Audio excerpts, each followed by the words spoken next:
The Mascot 1. Meet Jillian, the ethical hedonist.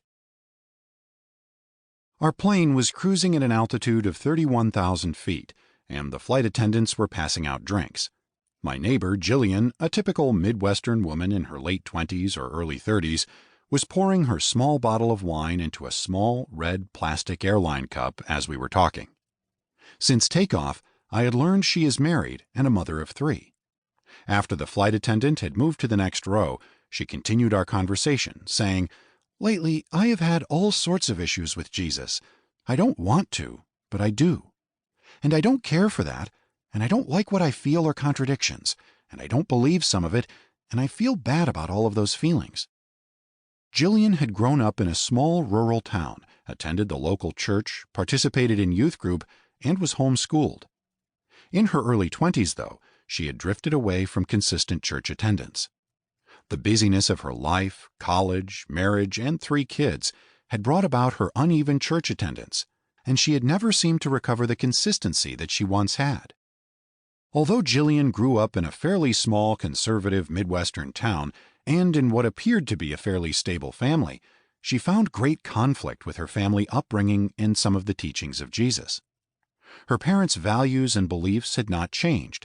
They still attended Jillian's childhood church faithfully each week, where her dad was on the board of trustees and her mom was very active in the altar guild. Needless to say, she was experiencing cognitive dissonance. Jillian was unable to reconcile how she got to the point where she and her family were on different sides of the aisle on so many things like sexual ethics, God's law, and the doctrine of hell. Furthermore, she was unable to understand why she was at odds with Jesus. When Jillian's parents and childhood pastor talked about Jesus, it seemed that Jesus was too stern, too critical, and talked about hell too much for her liking.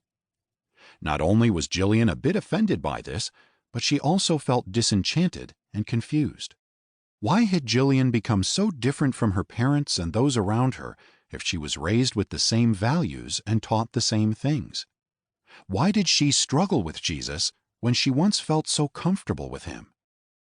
We obviously have a lot to unpack and understand with Jillian. Therefore, why don't we start with the conflict that she was having with her upbringing, family, and Jesus?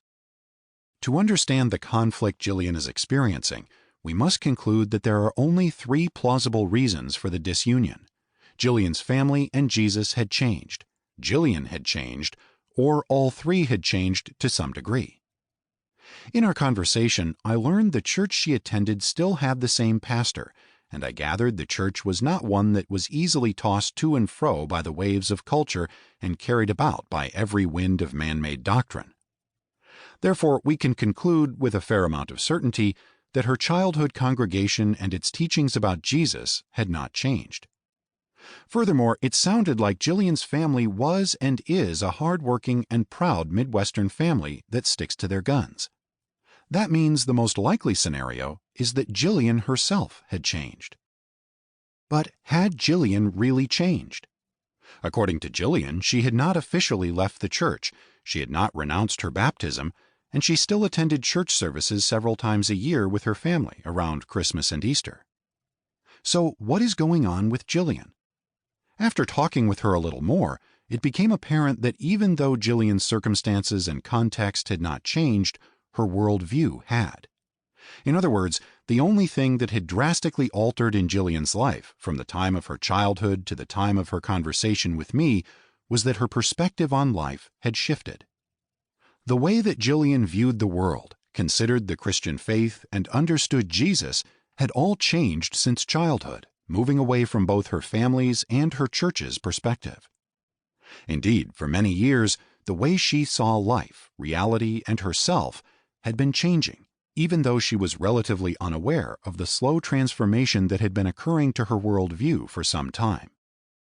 Very simply stated, Jillian's presuppositions about life, the world, and Jesus were now different.